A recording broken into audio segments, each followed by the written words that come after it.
Hello one and all, and welcome to Behind the Glass, your weekly automotive podcast hosted by two rather uninformed enthusiasts. No. I'm Sam from the YouTube channel Seen Through Glass. I'm Tony from Gravelwood Car Sales. And you can watch us each week. We hope you enjoy the episode.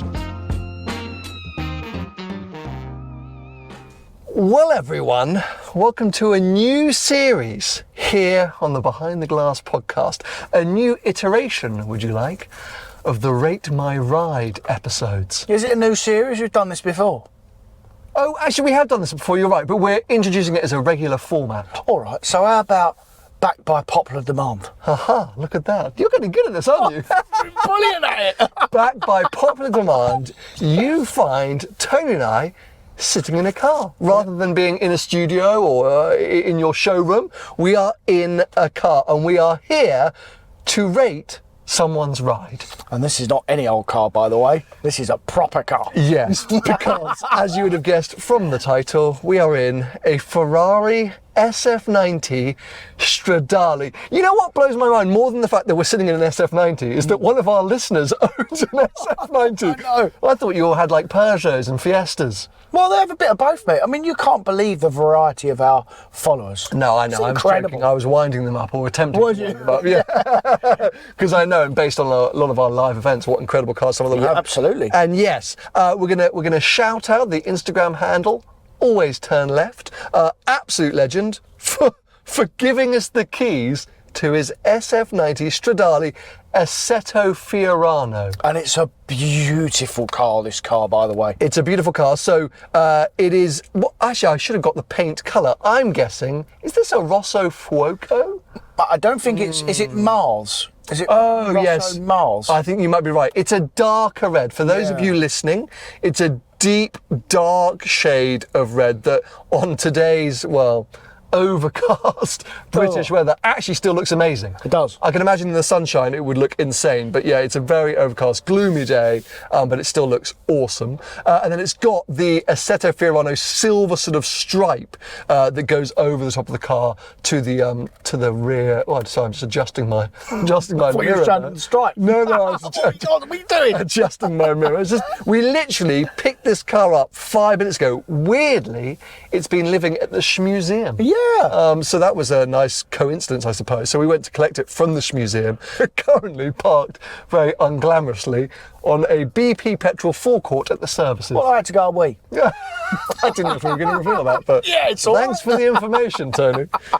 So yeah, it's really not the kind of place you would expect to kickstart, I guess, in inverted quotes, review of an SF90 Stradale, but look, this is a real world example, isn't it? We're here. That's what we're going to do with this new version of Rate My Ride. We want you to get in touch and suggest cars for Tony and I to take for a drive and chat about, because I was winding you up at the beginning. I know so many of you have some amazing cars, some really interesting cars, some quirky cars, cars that we haven't driven, cars that we have, cars that you think we should drive again. And so, yeah, we just thought it'd be a fun thing to do, wouldn't it? But I really, really want to drive some proper piles of poo, mate. Yes, you want to drive crap. Perhaps we should use your CS for one. I'll walk straight into that. So, moving forward, we will let you know when we are going to be filming a Rate My Ride type episode. There isn't a slot coming up in a couple of weeks. So all you have to do is email btg@seenthroughglass.com with, yes, I guess you're making your model and maybe a slight explanation as to why you think we should be driving your car. But today we are here to talk about the SF90 Stradale. I think there's a lot to talk about. Well, do we? I mean, I do. Do you? I do. I think I do too.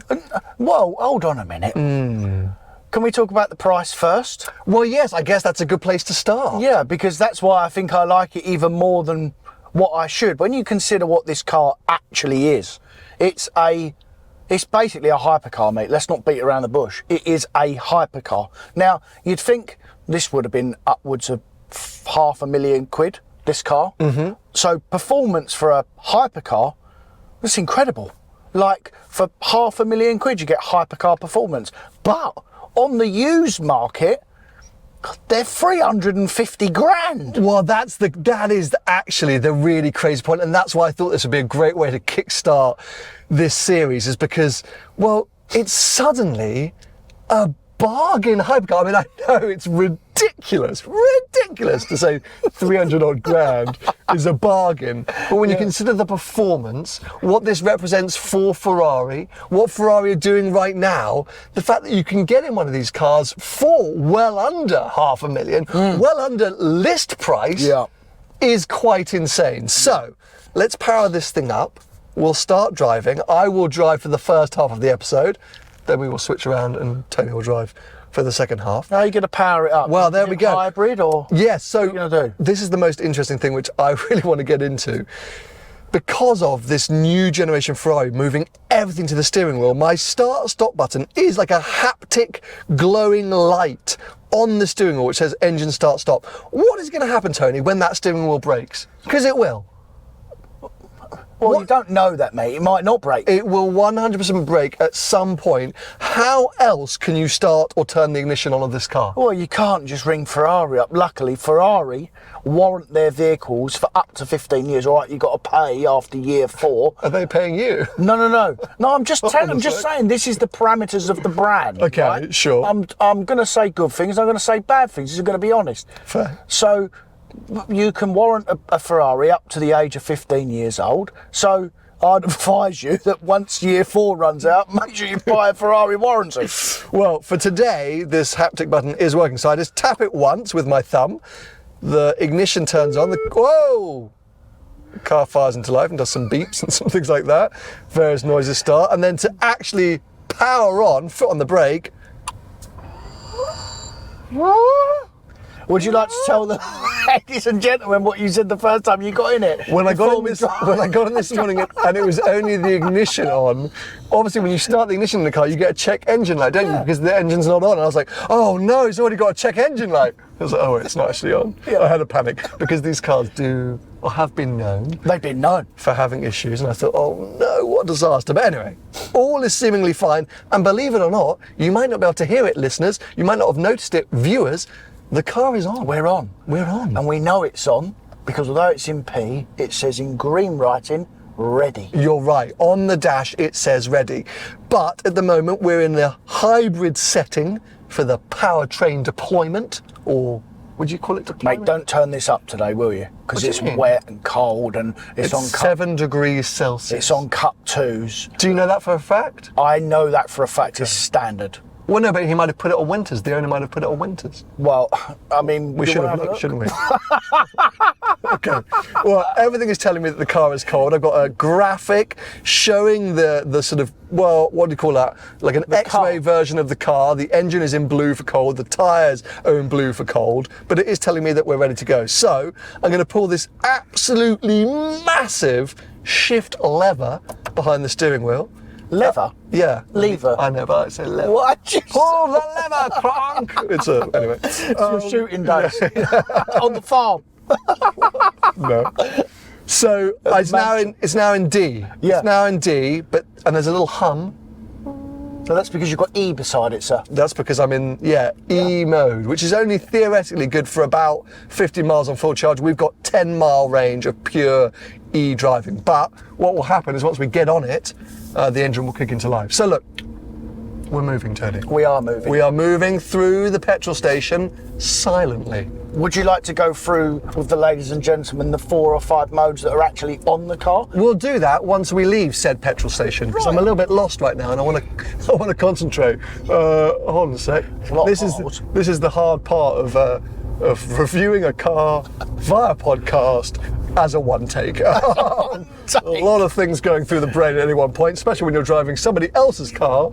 That is, well, we actually don't know the value of this particular car because it's an Assetto Fiorano. It would have probably been well over £500,000 list. It would have absolutely have been that. So what are these cars on the used market now, the Assetto Fiorano cars? Are they still clear of 400? I would say they're about 400 for a low mileage Assetto car. Sure. Now, last week you mentioned that you think that these cars will eventually go up. I think that is definitely not going to happen because quite a lot of people have got these cars for the aforementioned what's that? You were doing so well there. You sounded so professional. The SF90 XX. Right. The first ever road-going XX car. So yeah, these were bought as a kind of, well, notch on the bedpost to get you an allocation for the XX. Well, and that's going to be the problem with these, because when that comes, they're all going to go back on the market, because these become fairly exclusive when customers realise that to either own one or buy them back or take the ones that were advertised on SOR. So there wasn't really, last year there was really not many of them around. And I haven't looked recently to see how many there are around now, but I don't think there's that many. But there will be, which means that will drive the prices back down. Okay, Means a bargain. Let's come back to the grand overview of the SF90 and what it means for Ferraris and collectors, etc. Let's just get into talking about what this car is like, because we've now driven it half a mile away from the petrol station. Yep. In pure electric mode.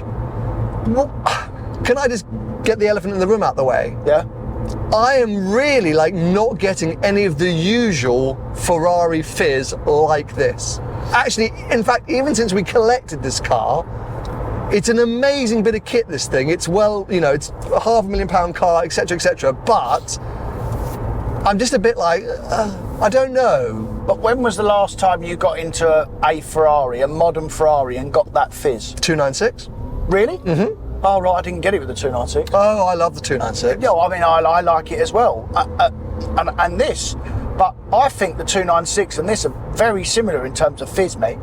It's all about opinions, obviously. Hold on a sec, I've royally messed this up, Tony. I'm in the wrong lane. We're about to go on the M1. Oh. Hold on a sec. Well, there's a BMW 220i's done the exact same thing, so let's join him. We'll get let in, We'll mate. try to cut in. Well, will we? This is the big test. When you're in a £500,000 Ferrari, do people let you in? No, the van driver doesn't. The 1 Series does. He didn't want to. Just. Oh, God. That was scary. Yeah. Where are we going? I'm trying to follow Google Maps. I haven't linked to the CarPlay, which this car does have. But for some reason I've selected not to use. Well, it's a one take, so we're rolling with it. But yeah, I think for me, the discord or the bit that doesn't make sense is this e-driving mode, because let's now get into the driving modes like you mentioned. I'm going to switch up. There we go. And switch the engine on. So we're now into performance mode, and suddenly, immediately, my heart's just started to race a little bit faster. Just because it's got an engine? Yeah. So just Ferrari. I suddenly am like, oh yes. I'm in a Ferrari now. Yeah, I'm in a Ferrari now. It all feels a lot more real, a lot more special. I'm a lot more intimidated suddenly. Well, I'm intimidated, full stop, mate. I mean, I'm absolutely flapping in here because I know how fast these cars are, and I see the road surface. And it is not dry. It is not the right day to be driving this car, but well, we're still going to try and enjoy ourselves. But yeah, that's the crazy thing about as we move forward into this new era, hybrid supercars. Well, this is a hybrid hypercar. The E modes, you do just lose the identity of the supercar. Like now the engines are like, yes, I'm in a Ferrari, Tony. Yeah. It's weird that. It's such an immediate change in my emotions and my bond with the car. Well, from the passenger seat, immediately, obviously, not just the noise of the engine, but from the passenger seat, immediately, it turned in from like a nice, cruising, quiet, could have been in anything, to the suspension completely changed. By the way, it's so fast. But this obviously has the fixed dampers, this car. Yeah. So I don't know what, but it's so fast. This road doesn't look bumpy, but I am feeling every single bump and crack and it's quite intense, but I quite like that. I'm going to go into manual gears because let's face it. So you should. Yeah, we're not here to mess around. So got a lot of gears this car. We've got a lot of gears that just kept coming down. But mate, don't go too fast. Well, I'm not going too fast. It's going to go a little fast. I'm going to be in them trees. Oh, suddenly I'm really excited again. So how weird is this? I can tell you're excited. This is between two driving modes. I'm suddenly like, now we've got a thing to enjoy. But is that not modern cars, mate? Is that literally not modern cars? The breadth of their ability exactly means that they can do so much. But I just think I struggle when you get into these supercars. Yeah. The E-modes, whilst I'm sure would be absolutely spectacular, leaving early morning, you don't want to disturb your neighbours and stuff if you're cruising through the city. Yeah.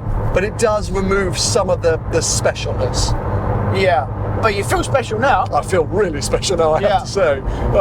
Now, we fell in love with these cars during the Mille Miglia when they just kept flying past us. When we were in the 360 Modena, we thought, God, they just look absolutely spectacular. Yeah. Then I feel like we sort of went a bit cold on them, but then you took one, didn't you, for a weekend, for like a long test drive?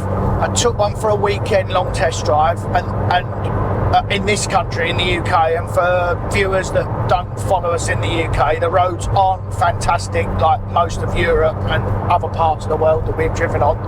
But I still got a feel for the car, and I still understood it within the UK speed limits.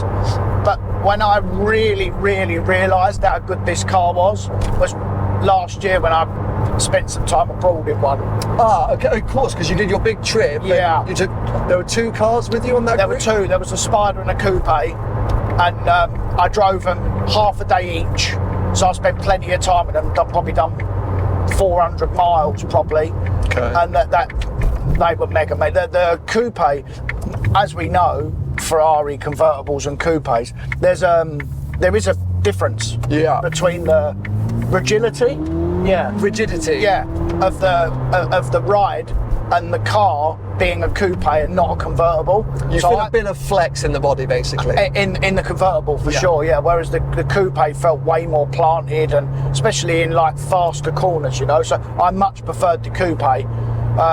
And the convertible had some problems as well. It wouldn't give me power. The battery kept overheating. But that's the thing, right? It's because they're so complicated, these cars. Yeah. I think when they came out, most reviews were like, "Oh my God, where do we even start with talking through the information?" Because it's 3 electric motors, then the twin turbo V8, and a whole lot of electronics trying to just help you along the way. Yeah. You've got a motor on each of the front wheels. Yeah. So I think the impressions were. See, this is the only thing. Sorry, I'm just going to interrupt that line of thought, because we've got a speed bump, and as Tony hinted at earlier, no lift on the Assetto Fiorano cars. No. I don't think it's that low. Well, on the Assetto Fiorano cars. You hate that, don't you? I hate that one. Assetto Fiorano. Well done, son. You barely use the lift, and actually in most Ferraris that I've owned, they've all had lift, but I didn't use it that often. They ride quite high, sort of as standard, But this, with the kit on it, actually seems to ride a lot lower. Well, it just feels lower, and I'm just very aware, as we say, that it's not our car, it's not a press car. I'm trying to be very careful. This route, by the way, was planned about an hour ago, so we have no idea what we're doing. It's all right, mate. But it's fine. This is very much a real-world example. There were some joggers on the zebra crossing. I waited for them. They did not cross. Yeah. So, you know, we're just living our life. See, I should, at this point, come back into hybrid mode, shouldn't I? Because we're going through town. Just be nice and polite to everyone, and just, you know, silently cruise. Yeah. But just have a nice time. See, but immediately, my whole emotive connection with this car has just died. It could be in the i5. Genuinely, that's it. I drove here today in the BMW i5, and I feel like I'm back in that. Yeah. It just feels a tad gimmicky, and that's probably my problem, not the car's problem. Because it's very clever that it can do all this, and obviously in performance mode it's recharging the battery, and obviously all the battery and the electric powers and the electric motor's giving us instant torque. All of that is good. It has to be seen as good. Yeah. And maybe if I owned one of these cars, I would love the dual-sided nature. But out here today, we've got basically an hour or so with the car. I want it to be fire-breathing Ferrari. This is a 1,000 horsepower Ferrari, Tony. Yeah. It should be like, ah, the whole time, I think. Yeah. But do you think that it's too complicated, this car? The phone is not available. Oh, sorry. Is that normal? Was that you? A man just started talking to me. Oh, I'm sorry. A man in the car. So, sorry, the phone is not available. Yeah. But do you think it's too complicated or what? No, not like this. Of course, there are 1,000 drive modes for us to cycle through and figure out and work out how to get the maximum out of the car. But that's like any modern car, you know. I don't think it's too complicated. The question would be, is it too electronic once you really get into it? So out here today, super greasy roads, cold temperatures, I don't know what I'm doing. The car is really holding my hand and making me look better than I probably am, and we're cruising. Yeah. The thing is, you especially, but maybe me, once we really got into it, would we feel like it's interfering too much? Or because brake-by-wire. So this is what I'm going to be most fascinated by you. You're someone who is obsessed with brake feel, brake applications, things like that. This is an electronic brake pedal, essentially. Correct. Electronic steering. You know, most of this stuff is fake. Yeah. I don't know if I can necessarily pick up on that right now. Yeah. The brakes are grabby, as we've discovered. They are. Yeah, I've nearly been through the screen. Yeah, twice. sorry, I've literally moved Tony into the windscreen. But you know, like, it just. Oh, I don't know. This is starting to get exciting now. Sorry. The problem is, what's going to happen in a minute? We're not going any faster. We're both going to stop talking. Yes. we've got to find concentration there. So if I stop talking, Tony, that's where you take over. Come on, keep coming in, because that's where you're flapping. Okay, so the ride in this Assetto Fiorano car is noticeably. Would you call it? I wouldn't call it firm. I would call it brittle. Because it's not back-braking, right? Like, I'm not uncomfortable, but you sort of miss the bumpy road mode button that you get in a lot of modern Ferraris. Well, I'll tell you what, there is a note. I mean, it's been 6 months, but there is a noticeable difference in ride quality in this car than the non-Fiorano car. It feels skittish. For sure. And we're not going to be able to find out today, unfortunately, because the roads are too wet and it's way too fast, this car. But when we was in Europe, when the tyres were hot and everything was hot, beautiful roads, every time you really planted your foot in, when I was abroad, the car squatted down and really buried itself into the tarmac. It's not going to do that today. It'll bury itself into a tree if you go anywhere. Okay, so let's come back to what you just said. Too fast. So this is a 1,000 horsepower Ferrari that has driving modes that we find a little bit boring and unemotive, i.e. the E mode. The Italian man's going to talk to me again. What am I pushing here? It's this button there. It's this stupid haptics. Let's just get that out of the way, but we'll come back to what you just said. Okay. I hate this steering wheel, mate. What are Ferrari doing with this steering wheel? No, it's a disaster. I'm sorry. I know everyone's going touch screen and all that stuff, but this steering wheel is a mess. That sometimes the buttons are on, sometimes they're off. See, look. What you said. He's talking to me again. Cancel, tell him. Cancel. Go away. Ciao. Pressing the cruise control button. Literally. Because I've got fat hands, I'm going for the indicator, and my little chubby thumb is leaning across into the voice-activated things. And look, it's on the left-hand side. It won't go away. It's on the other side, that's why. Okay, on a sec. Let's just get rid of him. Piss off. Can you do that? Cancel. Cancel. There we go, done. Yeah. Right. Okay, now. Don't touch that side of the steering wheel. No, I'll try not to. He's on the left-hand side. Mate, it's so fast. That's what I want to get back into. It's not even like, that was quite quarter throttle. Too fast. So we say this a lot about cars, right? You know, too fast, and you know, you can't get anything out of them until you're really like pushing on, at which point you're breaking every single speed limit. Yeah. I would just tell you, leaving that junction right there, I probably used 30% throttle, I went up to third gear, I had the time of my freaking life.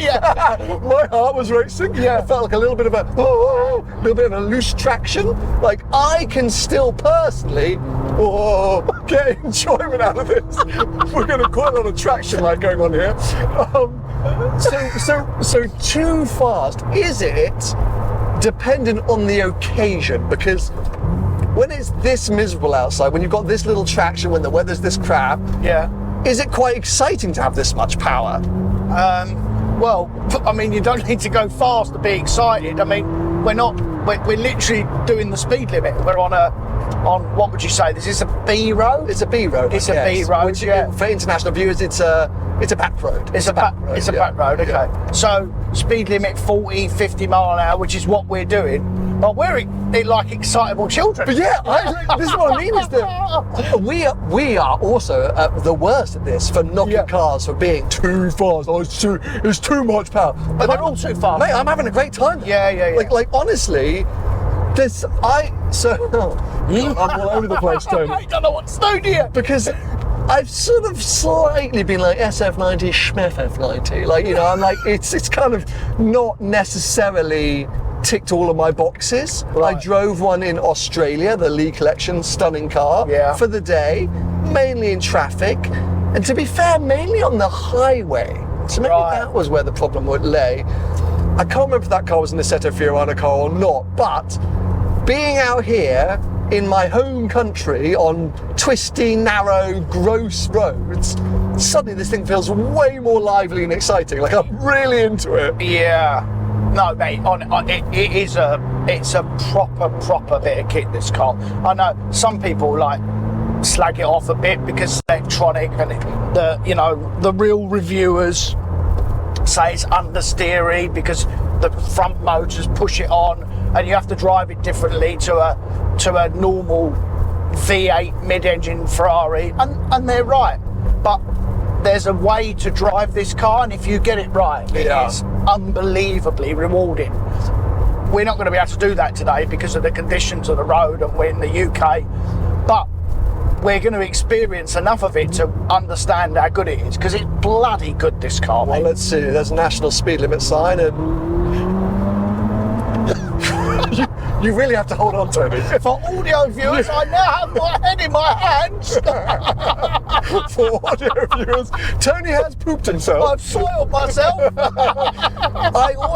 My cheeks have been shaking so much because of the bumps. Yeah. They feel a bit tired. Like you know what?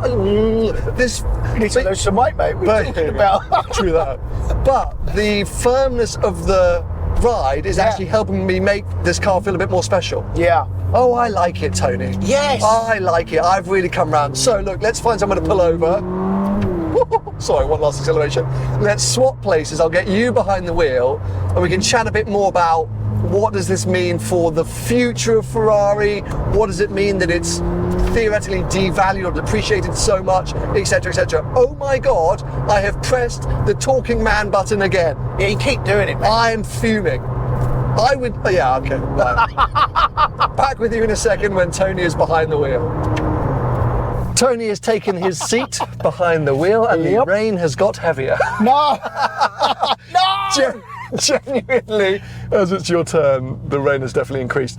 What are you doing? You're playing around on the steering wheel. I don't really know what I'm doing. Right, so I'm trying to work out the wipers. There you go. There's a little auto setting. So there's a little tiny knurled dial. Yeah. Which actually is quite cool. I quite like that. It's almost like a Formula One steering wheel sort of switch, isn't it? You could probably see what it's based on, mate. I'd say a Formula One type steering wheel. And they've always, don't forget, Ferrari have always had buttons everywhere on the steering wheel for many, many years now.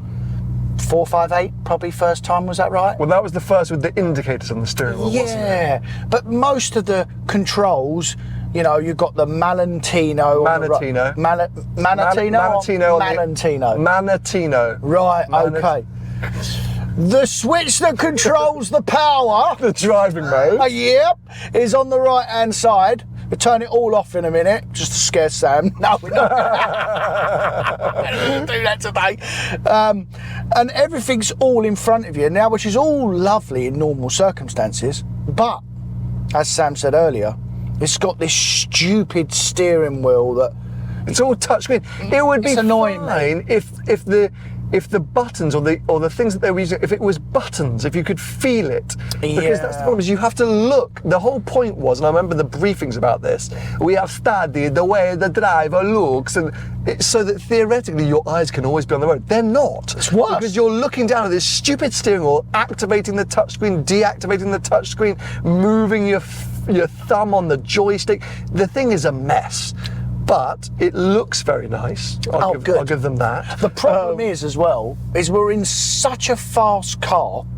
The last thing you want to be doing is looking down at the steering wheel, or, by the way, looking left or right. On the right-hand side, you've got your wing mirrors and your lights and your cameras and your fog lights, and on the left-hand side, you've got all your heating and your climate control, and it's all touchscreen. Now, the last thing you want to do when you're doing national speed limit down a B road is start messing around with all these buttons. Now, you'd say, well, you should do it before you leave. And fair enough, I completely understand that.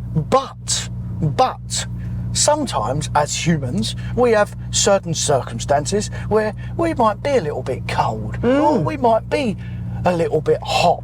So we want to have a little change up. I agree. And cool yourself down. Try doing that at 60 or 70 mile an hour. Yes, death. Because also it's frantic, the steering on this car, in a good way. Yeah. But it means that it's a bit like a motorbike. If you look left, you turn left. Yeah, yeah. So you have to be really careful. One thing which I have to say, which I hadn't noticed, because this is the first time I spent some time in the passenger seat, really, apart from in Tim's car, is that I've got a sort of passenger display, I suppose, over here, which is smaller than what you would see in lots of other Ferraris, where it's kind of a whole strip across the dashboard. Is this little half screen just underneath the SF90 badge, and it's angled to me rather than towards Tony in the driver's seat. Well, it's passenger. Well, thank you. I mean, it's no point angled to me. I've got it all here. And I can do things like control the audio, look at the performance, control the navigation. So, on the Mille Miglia, actually quite good, because as a co-driver I can be a little bit more helpful and involved, can't I? Yeah.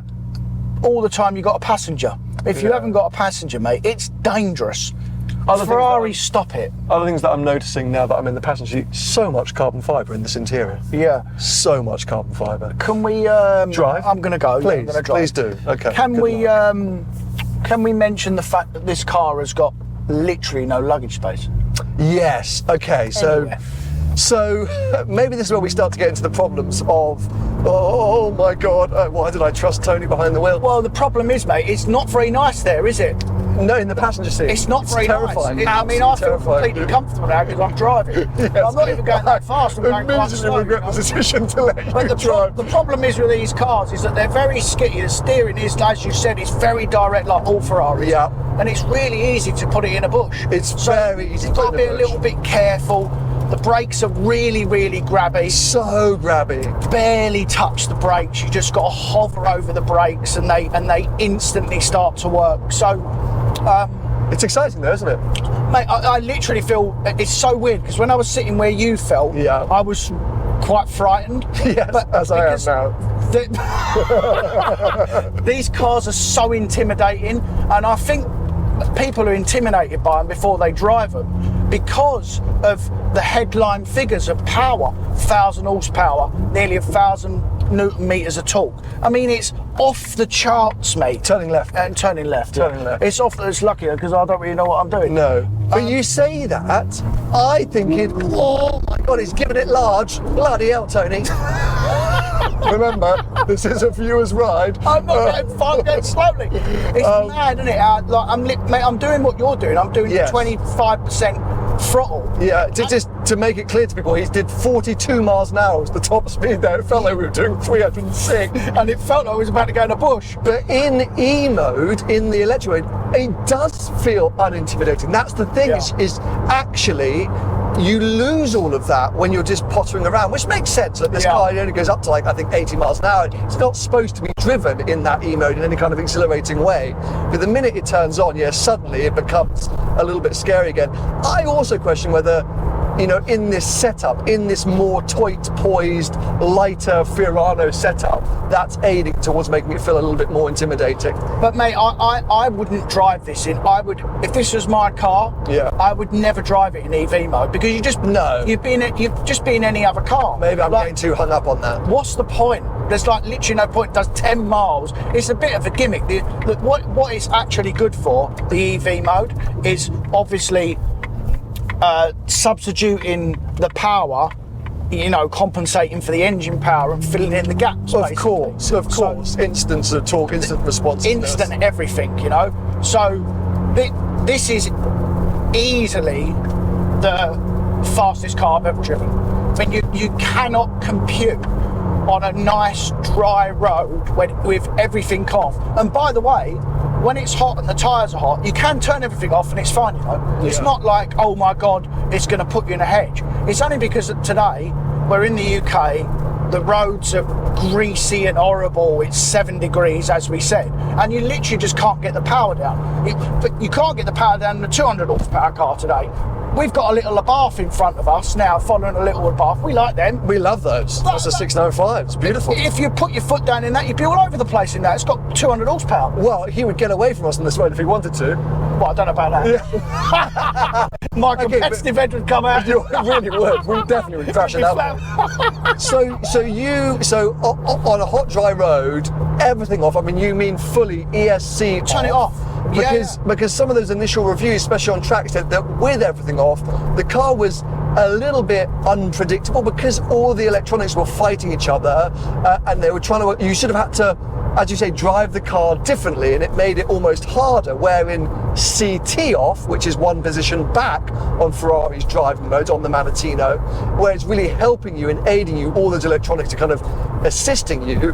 A lot of journalists said that that's actually the best way to get the maximum out of this car, but you enjoyed literally going fully off. No, when obviously I went up as I drove it, I went up the ladder steps. Yeah. You know, you got wet, sport. Is it performance or race? No, so yes, you've got the traditional driving modes, which, as you say, I think you've got wet, sport, race, CT off, ESC off. Yeah.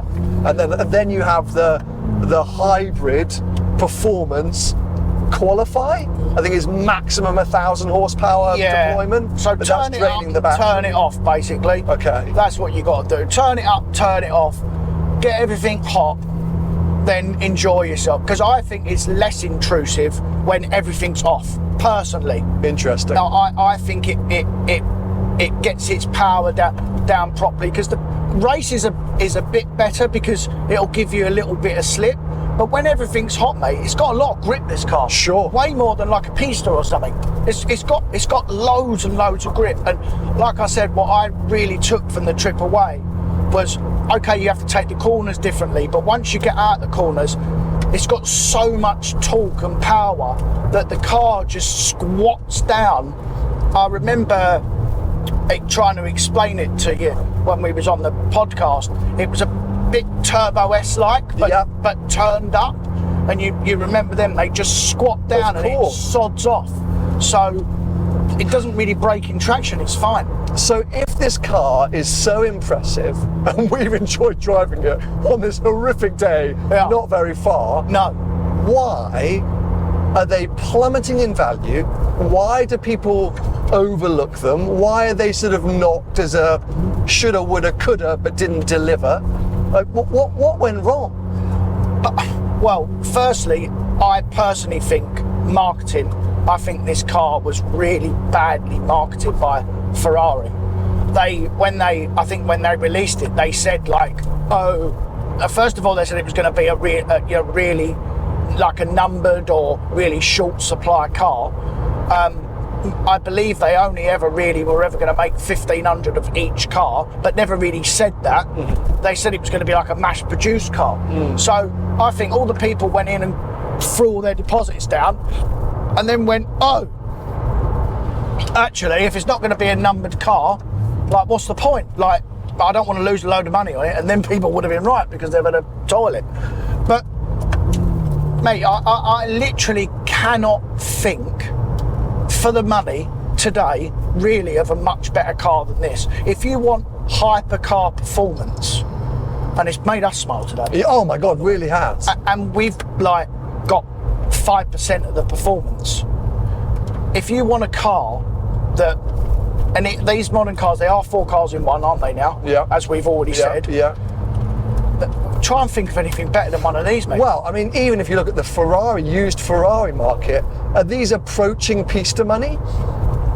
They're not far off. They're not far off, right? A bit more. 50 or 75 grand in it? I'd still have a Pista over this, though. Would you? I would. Okay, so talk me through. By the way, can I just say for our audio listeners, we are officially on one of the worst. Like, this is driving in the UK. Yeah. We're on a road that is barely wide enough for 2 lanes. Yeah. There's water, mud, leaves, there are branches sticking out. Lorries. Far from the left, there are lorries. Yeah. The road surface is awful. Traffic lights. It's an absolute disaster. Yeah. So if either of us shriek at any point, that's why. Why would you have a Pista over this? For me, it's just more Ferrari than this. The Pista of, I remember saying this before, the Pista is the best of where Ferrari was, and this is where Ferrari were going. And when you look at this car, here we go, look. Oh, you've pushed the talking Ferrari, man. You've pushed the talking cancel. man. Yeah. No, I said Ferrari. So when you say Ferrari, he comes up. That's what it is. So it wasn't my fat thumb. Thank God. I was going to race to the gym afterwards. But look, okay, hold on a second, because we're now peeling back the layers and getting into, I think, the real topic here, the nitty-gritty here, because my prior experiences with these cars, so from the passenger seat of Schmee's, sorry, go away, Mr. Man, the passenger seat of Schmee's, and then driving the Lee Collections cars, I left feeling a bit like, it didn't give me the Ferrari fizz. I didn't get overly excited. I was just a bit like, yeah, I guess. And it's only been today in this experience, and I can probably tell you just because the weather's so crap, we're out here just trying to control this thing, that's heightening it. But actually, is this the new era of Ferrari? And do we relate to it as much? Like, is this too different for us, for you and me? Well, I think this, more than you than me, I think this weather has done us a favour today. Yes, because agreed. I think if this was a dry, sunny day, you would never ever get the fizz or the real pleasure of this car until your 10th temps, which at that point you're going way over the speed limit and it's way too fast. Whereas something like a Pista or a Speciale, you get that fizz at 30 mile an hour. You see, this car is literally all about mind-boggling performance. And I know the others are, they're supercars, they all are, but this is like another level in performance. Yeah. And it's so mundane and like lethargic, normal at this speed. Like, it could literally be in anything. Yeah, right now you've got up the gears. We're still in sport. We're still in performance. This could be a McLaren 650S. This could be a Huracan. This could be a 488. Like, there's nothing particularly about this. No. It's only when you start to get into the throttle a little bit more, start to turn the steering, that you go, okay, hold on a second, it feels a bit special. But yeah, and that's where I'm starting to question it, is that over and above the production numbers, the value, did people get in them and go, oh, like, what actually is this? Is it a GT car? Is it this new hybrid era? Like, do I understand it? We know that these cars have been plagued with issues. It's very misunderstood, this car. Misunderstood for sure, but also, like, therefore, if you don't understand it, if for good and bad is what I'm going to say. It's misunderstood in the sense that people overlook it, but then also people get into it thinking it's going to be a certain thing and it's not. Yeah. You hear 1,000 horsepower, you look at the car, you see all the details of it, and then you get it, and actually, unless it's an Assetto Fiorano car on a cold, wet UK day, spin around, why not? It's a bit like, and that was my overall takeaway, especially, Tim's car is essentially a GT car. He's used it in that sense, which makes no sense because it's got no boot. It's literally the least practical Ferrari out there. But he's used it for big miles. Yeah. And that's because it's super comfortable. He's got the comfy seats in it. It's lovely spec. Yeah. This thing a lot more honed in. But I don't know, it depresses me that one of the greatest technological Ferraris ever, really, it's the fastest, most powerful Ferrari ever made, one of the most complex, is plummeting in value to the point where, other cars are worth tons more. Ferrari, for me, should always be the halo product, right? It should be the one that we all lust after. It's, ask a child to draw a car, they'll draw a red sports car, i.e. a Ferrari. Yeah. But this is one of their flagship cars, and halo cars, seemingly no one wants it. Yeah.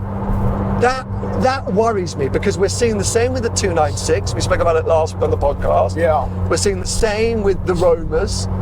We're seeing, well, what else are we seeing across? I mean, 812s are still done well. The big front engine V12s are still done well. But is there this big shift in Ferrari, which is obviously they've got to adopt this new era, which is changing actually what they represent and mean to purists or petrol heads? Or like, what Ferrari would you go out and buy today? New.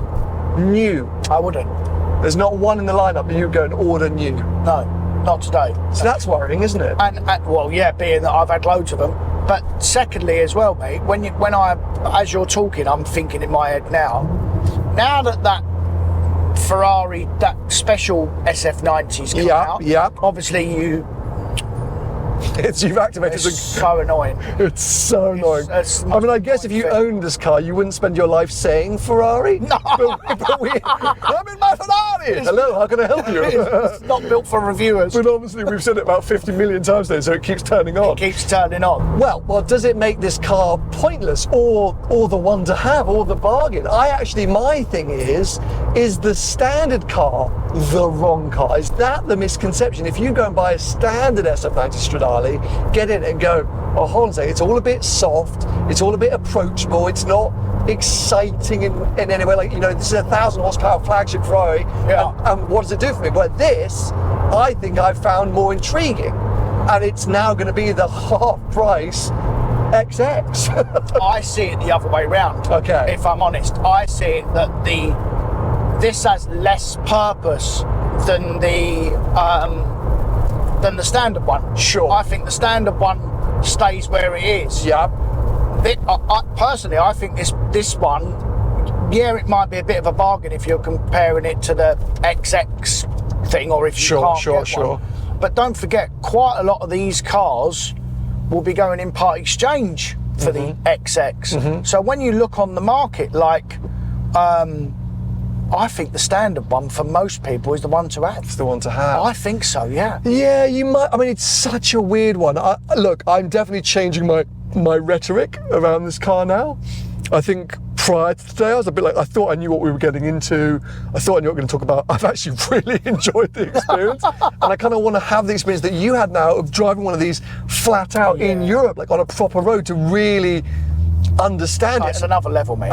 For me, I would want that experience to be in a Assetto Fiorano car, just because it's going to be a short-lived experience. But you're probably right to own maybe the standard cars is the way to look.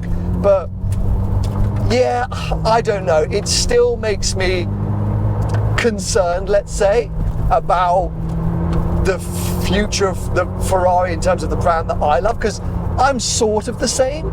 I think if I won the lottery, I would go and buy a lot of Ferraris. I'm not sure if any of them would be new. Yeah. Maybe buy one of these. There's a bit of value. I don't know. This is bloody good value, mate. But at 350 odd grand, there's quite a handful of other Ferraris I'd be buying first. And if I wanted one to just, like, I'd get an 812 GTS maybe. I don't think you can't still order those, can you? No, you can't. No. Probably can't order one of these either. But you know what I mean? Like, no, you can't. No. I do really like this. I would have this over a 296. I would. Yeah. I'd have this over a 296 because why not? And I would have this over a Roma, definitely. So yeah, this is probably the pick of the bunch for me in terms of new lineup, but still it's not quite the same, is it? No, but and as well, don't forget, as we're in the cabin and we're looking, this is a lovely place to be there. When you look at piece the back, like you're in what looked like a 10 or 15-year-old car. They were really tired towards the end, but this is really, really up to date. Yeah, and some of it's annoying, but it's a really lovely place to be. And because this is the Assetto Fiorano car, it's got carbon for days, and it's got beautiful seats. The seats are comfortable, by the way. Seats are very good. So these are, I don't think these are the most extreme. I think this is the mid-level of extremity. I think there's one more level to go, but they are thin, lightweight carbon buckets. Yeah. And they're pretty easy to get in and out of, and very comfortable once you're in them. And I think we could do quite a few miles in one of these cars. Absolutely, yeah. I think it suits us, this car. Yeah. I think it suits us. I feel like we'll look cool in it. You can easily do a trip in this car. I think we could easily do it, apart from the fact you haven't got any luggage space. Yeah. Oh, you forgot about that. Well, we have to be incredibly grateful, as we are, to our wonderful listener, Mr. Always Turn Left. Go check him out on Instagram. A pretty outrageous way to kickstart this new version of Rate My Ride. Yeah. Actually, whilst we're here, I can probably find out the date of the next Rate My Ride filming slot. Yeah. Which is going to be, hold on a sec. Let's get it in. The 20th of March. Right. The 20th of March. So we are looking for, most like UK cars. You need to be able to get your car to the southeast of the UK, or we can come and meet you at least somewhere southeast. So if you're based in Scotland, you'll need to be able to get your car down to us. Yeah. And we're looking for everything. We're open to anything. Anything. I mean, we've kickstarted with the bloody SF90. Yeah. We'd love to Can only be down from here. Oh, mate, I'd love to be like an R32 Golf Mark IV. Yeah. Like, that would be outrageous. Go on, what would you love to get in?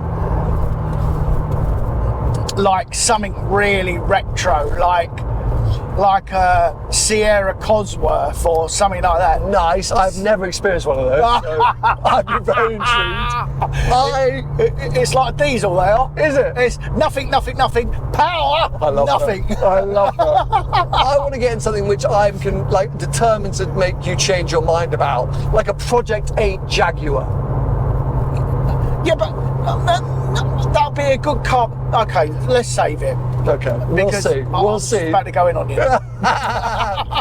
So as I say, get in touch, btg@seeingthroughglass.com for future episodes. I hope you've enjoyed this one. Turn left here, mate. Turn left. Turn left. We will make our way back to strangely drop this at the Schmuseum. Unfortunately, Tim Schmee is not in town at the moment, hence why he's not appearing on this podcast. It would have been good actually to get his thoughts. He must have done a heck of a load of miles in an SF90 by now. Oh, how would we get him in here? Well, we wouldn't be able to get him in here, but we could have done a piece back at the Schmuseum. Oh, I see. Stood around the car, but not possible today, but that's all right. We'll get him back on at some point. But yeah, let us know your thoughts on this new format, this new style. You definitely enjoyed it when we did the Maserati episode last year. There's a G-Wagon in front of us, absolutely launching it. So let us know your thoughts. We have had a great time. Loved it. So if you want to follow Tony between now and next week's episode, he's at Tony Golden Car Sales on most social media platforms. I'm at Seeing Through Glass. This podcast is at Behind the Glass __ podcast. We'll see you again next week. Bye bye. See ya.